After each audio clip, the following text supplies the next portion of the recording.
اور اگر تمہارا پروردگار چاہتا تو جتنے لوگ زمین میں ہیں سب کے سب ایمان لے آتے. تو کیا تم لوگوں پر زبردستی کرنا چاہتے ہو کہ وہ مومن ہو جائیں؟ حالانکہ کسی شخص کو قدرت نہیں ہے کہ اللہ کے حکم کے بغیر ایمان لائے. اور جو لوگ بے عقل ہیں ان پر وہ کفر و ذلت کی نجاست ڈالتا ہے. ان کفار سے کہو کہ دیکھو تو آسمانوں اور زمین میں کیا کیا کچھ ہے، اور جو لوگ ایمان نہیں رکھتے نشانیاں اور ڈرانے والے ان کے کچھ کام نہیں آتے.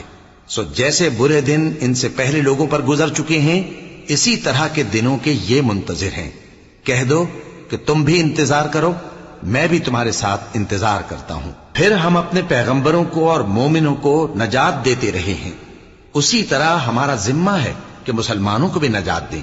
اے پیغمبر کہہ دو کہ لوگو اگر تم کو میرے دین میں کسی طرح کا شک ہو تو سن رکھو کہ جن لوگوں کی تم اللہ کے سوا عبادت کرتے ہو میں ان کی عبادت